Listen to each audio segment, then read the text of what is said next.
Tu souhaites développer tes propres stratégies automatiques de trading, c'est ce qu'on va voir dans cette vidéo. Je vais te montrer comment programmer des blocs de bandes de Bollinger ou encore des blocs de moyenne mobile en vue de réaliser une stratégie de trading rentable sur la plateforme Krill. On regarde ça ensemble tout de suite après ça.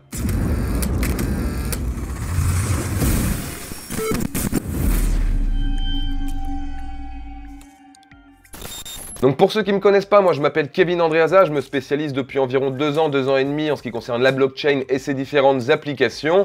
Alors j'ai fondé le club pour partager ma passion et mes connaissances dans ce domaine. Si jamais vous avez des questions, n'hésitez pas à rejoindre notre canal de diffusion directement sur Telegram. Vous aurez la possibilité de pouvoir décider des prochaines thématiques de nos prochaines vidéos, comme ce fut le cas d'ailleurs pour la vidéo d'aujourd'hui. Également, je vous apporte quelques précisions concernant la vidéo qui va suivre. C'est une vidéo qui faisait 3 heures puisque j'ai tout fait en live commenté. Pour pouvoir avoir un format qui soit le plus acceptable pour vous, j'ai fait une certaine quantité de cuts pour arriver à une vidéo qui dure environ 12 minutes. Donc si jamais vous avez besoin davantage d'informations, restez jusqu'à la fin. Je vous explique comment récupérer toutes les informations de paramétrage des différents blocs et reproduire cette stratégie directement chez vous. Allez, c'est parti, on commence.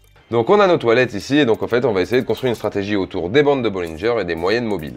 Donc comme je vous le disais précédemment, on a un graphique de prix du Bitcoin ici en journalier, on prend une moyenne mobile de 100 périodes, et en fait, moi ce que je veux, c'est que ma strat, elle achète quand je suis sous cette SMA, et qu'elle vende ensuite le haut de la bande de Bollinger. Facile, non? Pour ça, je vais mettre une petite condition multiple, donc à travers un AND, donc dans le AND, je vais mettre, si on est au-dessus de la SMA 200 en journalier, et qu'on croise la Bollinger à la hausse pour la bande haute, je suis vendeur. Et inversement, si on est dessous et qu'on a un croisement à la baisse, je suis acheteur. Et donc du coup, pareil, hein, on va ici spécifier que je suis par exemple acheteur à hauteur, bon, on va dire 1/3 de mon folio, 1/3 de mon capital, donc 33,3. Et on va dire que je suis vendeur à hauteur de 66,6, donc 2 fois ce que j'ai acheté. Et on va lancer notre fusée. Alors là, on voit par exemple que ma stratégie, elle achète bien les creux que je souhaiterais acheter, hein, c'est-à-dire les bas de bande de bébé en dessous de la moyenne mobile 200. Mais je vois bien que là, elle veut pas me vendre les trucs alors qu'il y a des points de vente intéressants. Donc peut-être qu'en fait, il faudrait que je change un paramètre et que je lui dise, mais en fait, on s'en branle d'être au-dessus. L'important, c'est que tu achètes le bas de la bébé quand on est en dessous. Si tu achètes la bébé quand on est au-dessus, bah en fait, quand la bébé, eh ben, elle casse à la baisse, bah, tu te retrouves niqué. Donc du coup, on lui dit, il faut être hop, avec une bande de Bollinger, comme ça, pim, break haussier. Donc on va relancer le backtest et on voit ce qui se passe. Beaucoup trop de signaux d'achat, vous voyez, moins 30%, donc ça va pas. Donc qu'est-ce qui va pas dans cette stratégie? C'est qu'on a beaucoup trop peu d'abonnements de votre part, hein, puisque vous êtes 70% à regarder le contenu sans pour autant vous abonner. Pourtant, ça reste quand même la meilleure manière de soutenir le club, de me soutenir moi, de soutenir le business, de soutenir notre chemin. Donc je compte sur vous les gars, abonnez-vous à la chaîne, mettez un petit pouce vers le haut et puis partagez le contenu abondamment à toutes ces personnes susceptibles d'être intéressées par mes vidéos. Allez, je vous laisse avec moi-même, désolé pour l'interruption. Point d'entrée, donc est-ce que ce serait pas la bande de Bollinger en 4 heures qui pose problème? Est-ce que ce serait pas son écartement qui ne va pas? Donc déjà, on a dit qu'on prenait une 2.5 et ici, on a dit qu'on prenait également une 2.5. Ensuite, on a dit qu'on prenait les achats sur une unité de temps de 4 heures, mais qu'on vendait sur le journalier. Hop, on reteste. Vous voyez, en fait, faire une stratégie, en tout cas, moi, c'est comme ça que je pratique, c'est que je mets des indicateurs de base, je vois comment ils interagissent sur la stratégie, et en fonction de comment ils interagissent sur la stratégie et de ce que je recherche, ben, je vais en fait utiliser des filtres. Peut-être que ben, ce qui va m'intéresser, c'est pas de prendre les petits excès de la bande de Bollinger, mais les gros excès de la bande de Bollinger pour ensuite faire des profits sur les rebonds de ces excès-là. Donc on va voir ce que ça va nous donner sur celle-ci. Pour l'instant, ça donne rien. Moi, je veux qu'elle vende, c'est top. Donc c'est peut-être la sensibilité que de la bande de Bollinger que je dois réduire. C'est-à-dire que quand il va y avoir une petite mèche de 0,1%, je vais chercher à écouler mon bag. Dès que ça va se passer comme ça, on va voir hein, si la stratégie comprend ce que je lui demande ou pas. Donc du coup, nos résultats n'étaient pas concluants du tout. Hein. Donc on va reprendre ça. Et donc pour reprendre ça, on va changer les seuils. Et on va dire, bon bah faut que tu croises à la baisse, par exemple on va dire, tu vas chercher un petit peu plus profond le signal en 2 heures, mais par contre il faut que ça croise, il faut que vraiment elle soit enfoncée, et tu vas lui dire que tu veux qu'on soit en dessous de la SMA 200 en journalier, et au lieu de 5, on va mettre par exemple 0,1. Ça c'est pour les buys. Et donc pour les sells, on va lui dire, la bande haute en 2. Allez, c'est parti, parce qu'on tape un plus 6,71% à raison de plus 75% contre le marché. Donc du coup, c'est vraiment intéressant. Maintenant, ce qui va nous intéresser, ça va être peut-être d'effacer ces sells et de pouvoir protéger en fait notre capital. On va dire par exemple que une fois qu'on a atteint le haut de notre bande de Bollinger, si le prix chute de 5% supplémentaire, donc si ça continue pas à enfoncer la bande de Bollinger, donc si ça prend pas plus de volatilité, alors on ferme le bag de 100%. Et alors pour ajouter cette condition, on va mettre ici, on va couper la connexion et on va mettre à la place un OU et on va dire OU, à partir du moment où j'ai acheté OU, on retrouve ma condition d'achat de base, ou bien le marché dump, on va dire allez, de 15%, non, allez, de 5%, donc on va prendre 5%, on veut perdre le moins possible de toute façon, et hop, si jamais ça perd 5%, alors dans ce cas-là, je veux que tu fasses un sell 100% de mon bag. Voilà, on vend tout. Je relance mon test et on va voir ce que ça nous donne. Et donc on le voit, ici on a su mieux protéger le capital puisqu'on a plus 14% 154 alors que juste avant on avait moins 6%. Et c'est ça qui nous intéresse aussi, c'est protéger le capital. Maintenant ce qui va nous intéresser c'est aussi de voir, bon bah voilà, là c'est à peine sur 6 mois, est-ce que si j'avais lancé la stratégie il y a 1 an, est-ce que si j'avais lancé la stratégie en janvier 2021, dirons-nous, le 1er janvier, eh bien, est-ce que j'aurais eu des profits aujourd'hui? Est-ce que j'aurais bien accusé la baisse des marchés qui a eu lieu de manière consécutive à plusieurs reprises? Eh bien, on va tester ça tout de suite et je vous retrouve après le backtest. Alors là, qu'est-ce qui nous est arrivé dans ce backtest? C'est que là, il nous met erreur. Voilà, vous voyez, hein, le backtest n'a pas été à la fin, donc là, le log, il nous met erreur, too many orders skipped. Alors, ce qu'il faut savoir sur Krill.io, c'est que quand vous avez dans le log 10 fois sell skipped, eh ben, votre stratégie va s'arrêter automatiquement. C'est une sorte de sécurité. Alors, je ne saurais pas vous dire exactement le pourquoi du comment, mais c'est une sorte de sécurité. Quoi qu'il en soit, pour lisser ça, en fait, ce qu'il faut lui dire, on va regarder le log, hein, c'est des sells qui sont skipped. Donc, c'est-à-dire qu'en gros, lui, quand on a lancé la stratégie, il a cherché à vendre alors qu'on n'avait pas de Bitcoin dans le bag.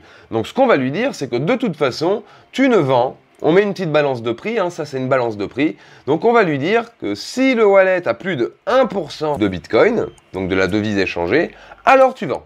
Et là, on relance le backtest pour voir ce que ça donne. Alors, on le voit hein, ici, c'est déjà un petit peu plus intéressant puisqu'on a déjà des buys dans ce creux-là qui sont une zone d'accumulation. On la voit ici hein, sur le graphique du Bitcoin. C'est intéressant ce que nous fait la stratégie et on voit hein, par contre que bon, elle nous prend bien les buys en profondeur par rapport à ce qu'on a vu précédemment sur une frame plus faible, mais on voit ici par exemple elle a vendu une fois et elle s'arrête. Bon voilà, c'est un peu relou, on voudrait peut-être qu'elle accumule un petit peu ou qu'elle continue d'écouler le bag. Pourquoi elle s'arrête en cours de route? On aimerait vendre plus, faire plus de blé.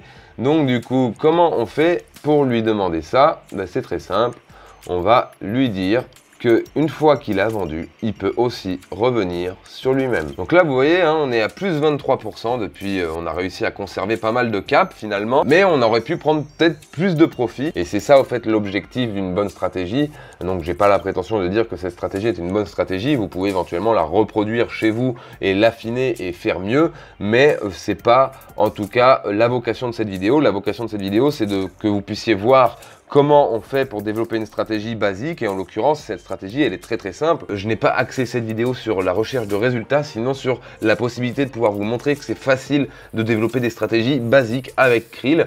À partir du moment où c'est des stratégies que vous allez lancer pour vous-même, vous avez peut-être un petit peu moins d'exigence que quand vous voulez la mettre à disposition des users. Moi, par exemple, là, je vais faire une demande pour une stratégie que vous pourrez retrouver dans la marketplace, j'imagine, quand il y aura la version 2 de Krill en place. Donc là, on le voit par exemple sur la stratégie, hein, je vous le mets. Hop, on a les deux buys ici et on voit on a 2 sells. Ça a vendu davantage, quand même un petit peu dommage. À voir comment on pourra faire pour rajouter du cap, parce que certainement que ici, si elle n'a pas acheté davantage, c'est que en fait, comme on achète que quand on est en dessous de la moyenne mobile 200, et en fait, il n'y a pas de buy à faire ici. Donc finalement, on ne fait pas des résultats si ouf que ça par rapport aux résultats précédents. On a écoulé davantage notre bag, c'est intéressant, mais ce qu'on voudrait maintenant, c'est que dans les phases de tendance, il achète des jetons. Comment on regarde ça? On va retourner voir le graphique de prix du Bitcoin. Et alors, sur ce graphique de prix du Bitcoin, qu'est-ce qu'on peut éventuellement noter? Concernant les moyennes mobiles, on va ici s'enlever la moyenne mobile 200, puisqu'on a déjà nos paramètres sur moyenne mobile 200. Et on va en fait remplacer cette moyenne mobile 200, par exemple, par des moyennes mobiles plus courtes. On va mettre par exemple une moyenne mobile 21. et une moyenne mobile 50. Je crois que je les ai déjà ici, on va mettre même une exponentielle 50, hop, et là 100. Voilà, et en gros, bah, vous voyez, hein, quand on est en tendance haussière, on a vraiment hein, cette moyenne mobile 50 qui est au-dessus de la moyenne mobile 100, et donc du coup, bah, ce qu'on va lui dire, c'est que on va lui mettre pareil une condition ici et on va tester ça, voir si la stratégie elle sature pas trop, voir si on rentre pas trop dans un niveau de complexité. Donc un petit rappel, hein, donc l'objectif c'est on avait des bails ici, on n'avait pas de sell, on s'arrêtait les sells ici. Et au fait ce qu'on voulait c'était raccumuler un petit peu de bails ici pour pouvoir exfiltrer des sells plus haut. Donc ce qu'on a fait c'est qu'on a rajouté une condition d'achat ici très simple, c'est que quand les moyennes elles sont bullish et qu'on a un support test de la moyenne mobile 20, on achète et ensuite on écoule pareil sur notre bande de Bollinger avec pareil toujours notre condition. Si on revient ici écouler sur notre bande de Bollinger, on va retomber, hein, l'objectif ça va toujours être d'écouler et de pouvoir prendre le maximum de profit possible. Donc du coup il va falloir aller voir exactement comment lisser ça. Et comment on lisse ça? Il faut une fois de plus aller voir les graphiques. Et quand on voit les graphiques, on s'aperçoit que c'est juste que le prix n'est pas suffisamment sorti de la bande de Bollinger. Donc du coup, ça n'a pas mis en place de stop loss. Et peut-être que du coup, ça serait intéressant de rajouter un stop loss en garde-fou. Du coup, ici, à cause de ce bail, on n'a pas le bail qu'on avait précédemment ici. Par contre, on a toujours celui-là. On va regarder un petit peu plus en détail, hein, évidemment. Boire un peu d'eau toujours, ça fait du bien. Hydratez-vous les gars, dans cette période de forte chaleur qui ne s'en va pas. Que j'aimerais bien qu'on ait un petit peu de pluie et des orages quand même, ça serait cool. Alors revenons à nos moutons, finalement, toute la période où il y a quand même eu des grosses baisses de marché, on arrive à avoir sauvegardé 20% de notre capital. Là on va essayer d'optimiser ça davantage en mettant un garde-fou pour ces bails. Alors comment on fait pour mettre un garde-fou sur ces liquidations, sachant qu'en fait on en avait déjà mis un ici, et en fait c'est celui-là qui ne fonctionne pas. Puisque en gros, ici, là, on voit, hein, ce qui fonctionne à chaque fois, c'est notre petite rétrocession de 5% qui fait qu'on sort du trade. Et là, ici, notre petite rétrocession, on l'a pas. Donc, ce qu'on va faire, c'est hop, on regarde les graphiques de prix. Et en fait, ce qu'on voit, c'est qu'on se fait liquider sur ces conneries-là, sur cette petite connerie.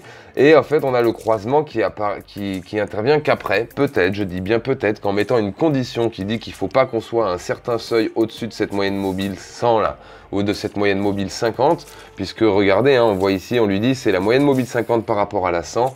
Donc du coup, ce qu'on va lui dire, c'est qu'on va lui dire que si le prix est trop collé de la moyenne mobile 50, et bien dans ce cas-là, il ne peut pas acheter. Donc on va rajouter une condition ici, et on veut pour qu'il achète que le prix soit au-dessus de la moyenne mobile 50 en journalier de plus de 10%. On va tester avec ça, et est-ce que ça nous donne est-ce que ça protège mieux notre capital? Alors, pour l'instant, c'est pas mal du tout. Vous voyez, du coup, là, on a lissé, hein, on n'a plus le bail qui s'est mis ici parce qu'on était trop collé.